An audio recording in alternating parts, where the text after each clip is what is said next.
Welcome ulit sa ating channel mga kaibigan. Makinig kayo mga kaibigan. Marami ang nagtatalo-talo ngayon tungkol sa pinagmulan ng sakit na lumalaganap ngayon. Pero sino nga ba ang may kagustuhan nito at bakit kailangan itong mangyari? Ating pakinggan.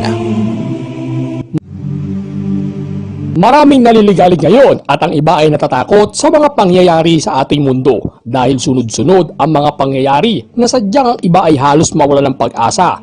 Ordinaryo ba ang mga nangyayari sa ating panahon? Maraming nagaganap na kaguluhan sa ating paligid ngayon. Iba't ibang pangyayari, mga kalamidad, mga sakit o salot tulad ng kumakalat ngayon na coronavirus. Digmaan na napipinto, mga hindi pangkaraniwan na nagaganap na ngayon lang nangyayari. Tulad ng mga pagbaha sa ibang bansa na dati naman ay hindi binabaha, mga paglamig ng nyebe, ng sobra, mga biglaan sunog sa agubatan na wala naman ang may kagagawan. Mga bagyong malalakas at tornado sa ibang bansa, mga pagputok ng bulkan, mga pagkakaroon ng tsunami, mga matinding taggutom at isama mo na dyan ang mga bagay na nakakabalisa sa mga napapakinggan nila sa balita.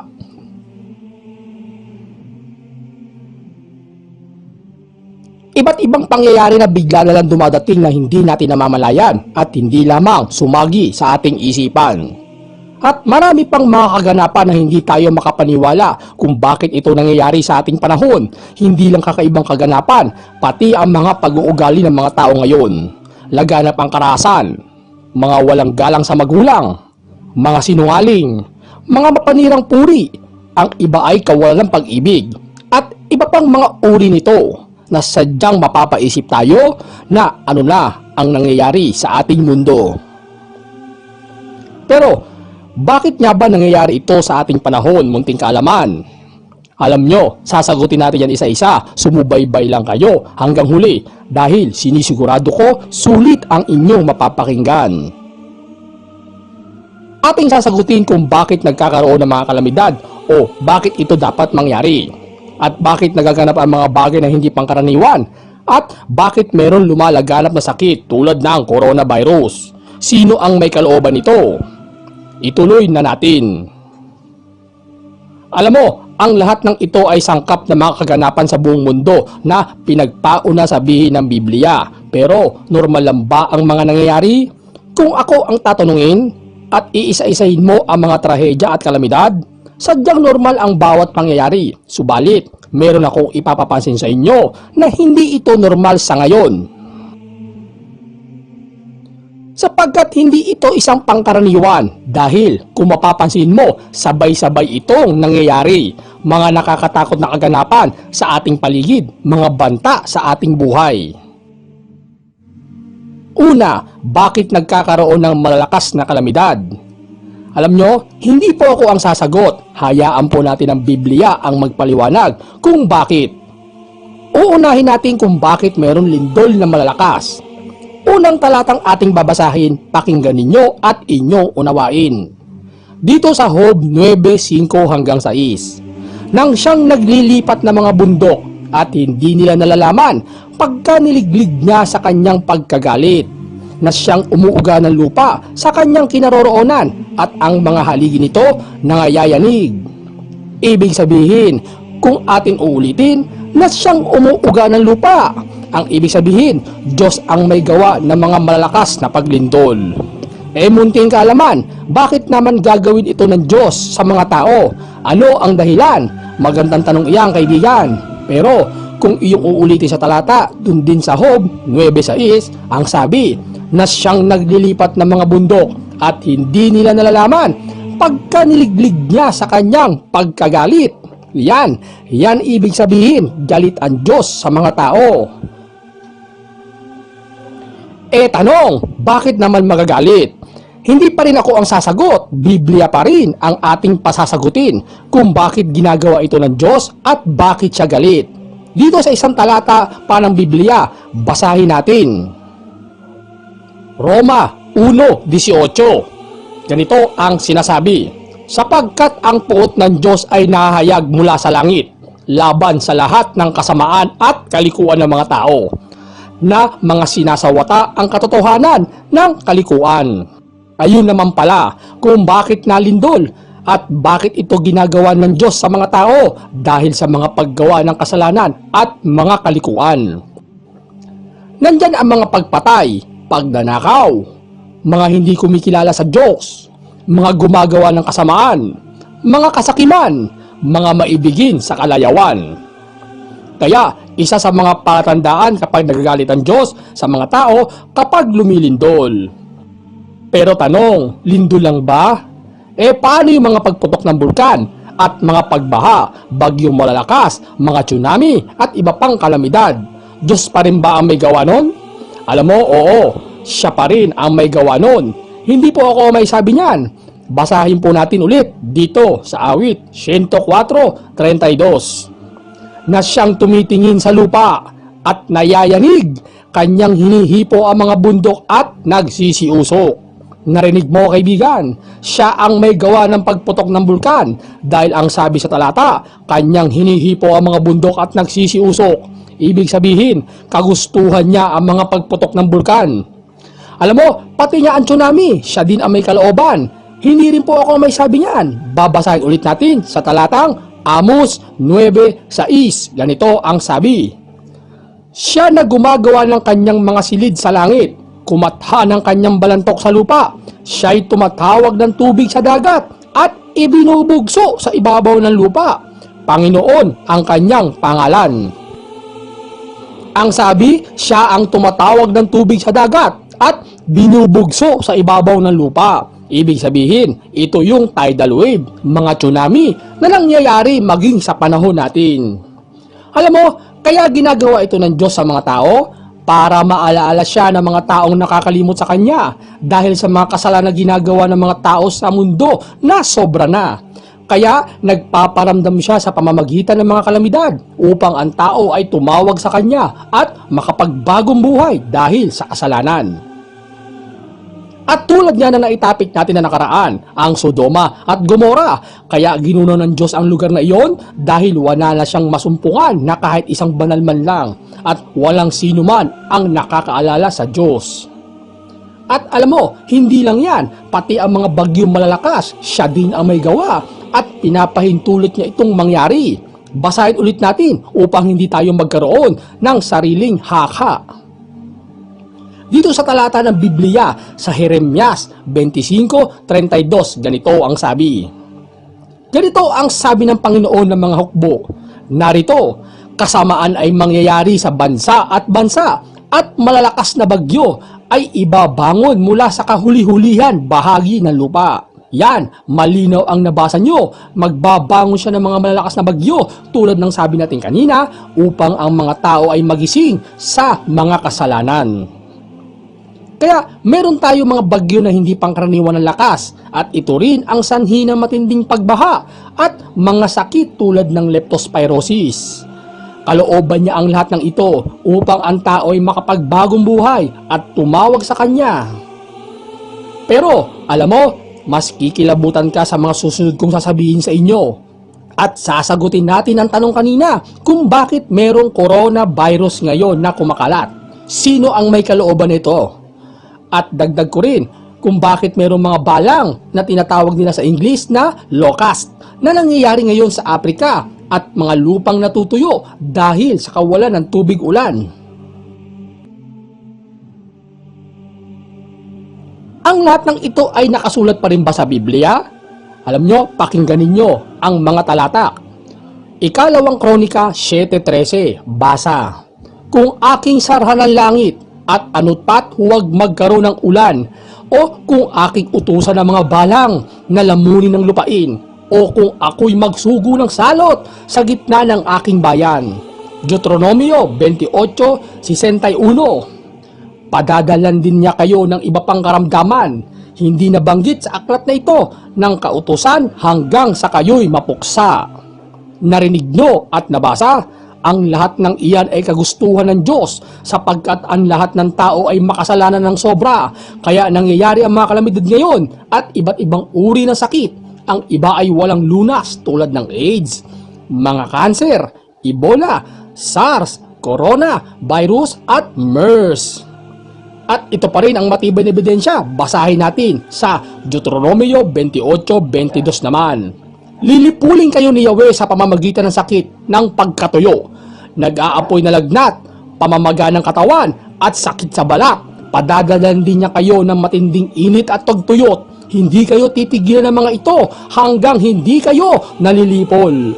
Ganito mangyayari kapag nagpatuloy ang tao sa paggawa ng mga karumal-dumal na kasalanan at mga taong hindi marunong tumawag sa Diyos at hindi sumusunod sa Kanya. Ngayon, sasagutin natin yung tanong kanina kung bakit dapat mangyari ang mga bagay na ito at kung bakit sabay-sabay itong nangyayari sa ating panahon. Hindi pa rin ako ang sasagot at hindi sa akin manggagaling ang sagot. Baka kasi isipin ninyo, opinyon ko lang ang lahat. Babasahin natin ang talata sa Biblia dito sa Lucas 21:29 at hanggang 30. Basa. At sinalita niya sa kanila ang isang talinghaga, masdan ninyo ang punong igos at ang lahat ng mga punong kahoy. Pagka nangagdadaho na sila, ay nakikita nyo at nalalaman ninyo sa inyong sarili na malapit na ang tag-araw. Ano ibig sabihin nito?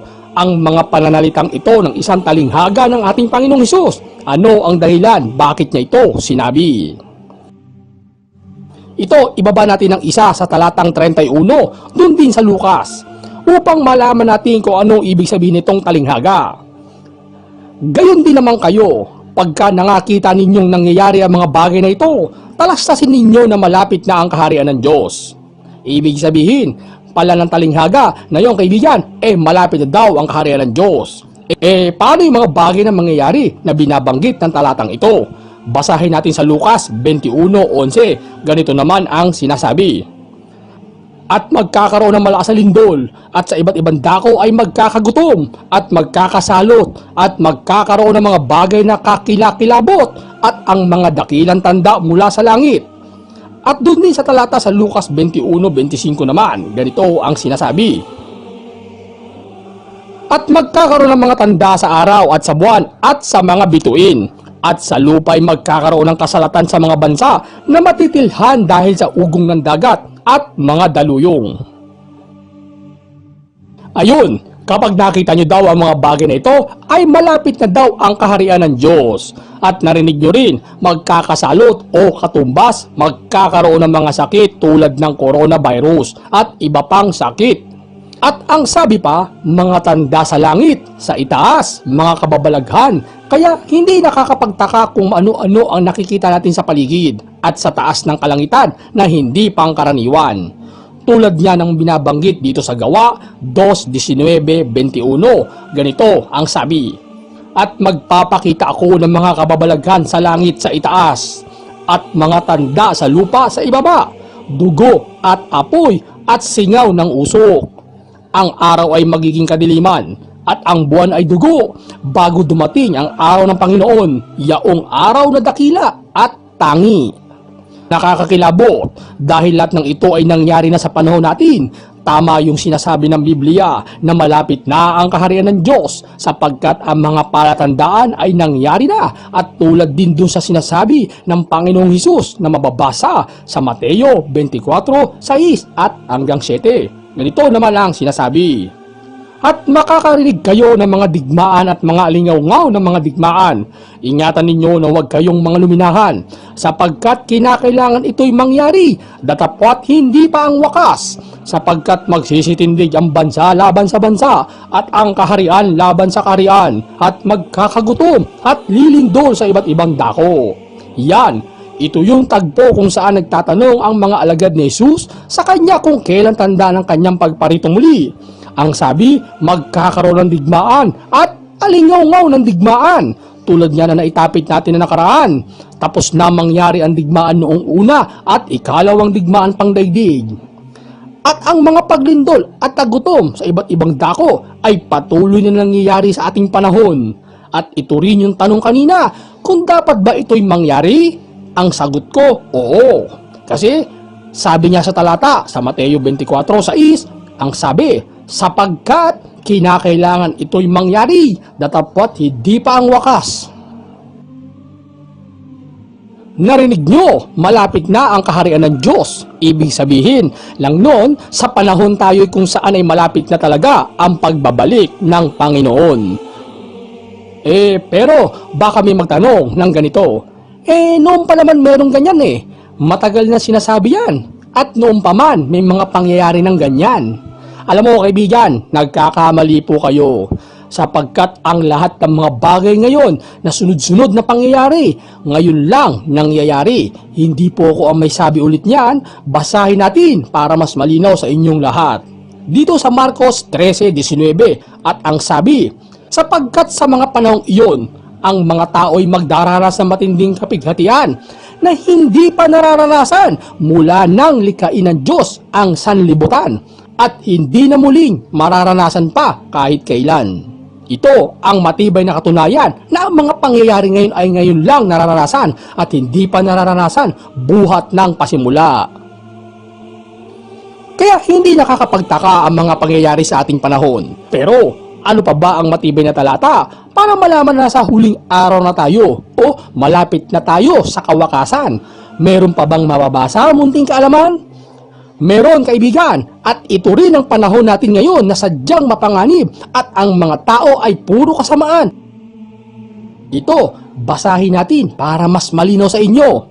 Ikalawang Timoteo 3:1. Datapot alamin mo ito sa mga huling araw, ay darating ang mga panahong mapanganib. Na narinig nyo mga mapanganib? Bakit magiging mapanganib? Ano ang meron sa mga pag-uugali ng mga tao? Biblia pa rin ang sasagot. Basa. Dito sa Timoteo 3:2 at hanggang 5. Sapagkat ang mga tao'y magiging maibigin sa kanilang sarili, maibigin sa salapi, mayayabang, mga mapagmalaki, mapagtungayaw, masuwayin sa mga magulang, mga walang pagtuturi, mga walang kabanalan, walang katutubong pag-ibig, mga walang paglulubag, mga palabintangin, mga walang pagpipigil sa sarili, mga mabangis, hindi mga maibigin sa mabuti, mga lilo, mga matitigas ang ulo, mga palalo, mga maibigin sa kalayawan, kaysa maibigin sa Diyos. Ganyan ang magiging pagtuturi ng tao sa isa't isa bago dumating ang Panginoong Hesus. Kaya dito natin mapapatunayan ang lahat na nakasulat sa Biblia ay nangyayari na at nangyari na. Kaya ang lahat ng mga bagay na nararanasan natin, kalooban yun ng Diyos. Pero paano natin ito malalagpasan habang naghihintay tayo ng pagparito ng Panginoong Hesus?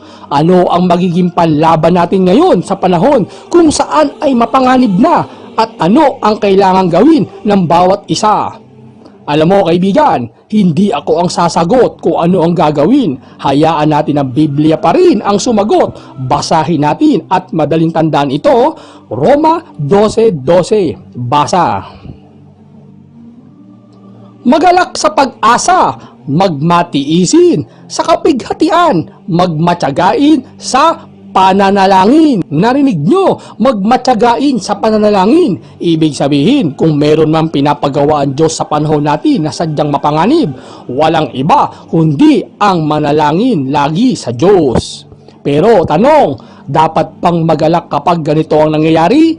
Hindi pa rin ako ang sasagot, Biblia pa rin. At ito, uling talata, unang Tesalonica 5:16 hanggang 17. Magalak kayong lagi, magsipanalangin kayong walang patid. Ano daw? Magalak kayong lagi, at ano daw ang gagawin? Magsipanalangin kayong walang patid. Yan ang gagawin natin sa mga pangyayari ngayon na nagaganap. Kaya huwag kayong matatakot kung meron mang kumakalat kung anong bagay, virus man yan o kalamidad. Siya ang may kagustuhan yan at siya din ang nagturo ng paraan para tayo makaiwas at makaligtas sa mga ganyang bagay. Salamat po sa inyong pakikinig. Alam nyo, ang lahat ng ito ay hindi galing sa akin, kundi sa Biblia ko binasa at ang nagpaliwanag mismo ay Biblia din. Maraming salamat po sa inyo at binasa ko lang ito para malaman nyo.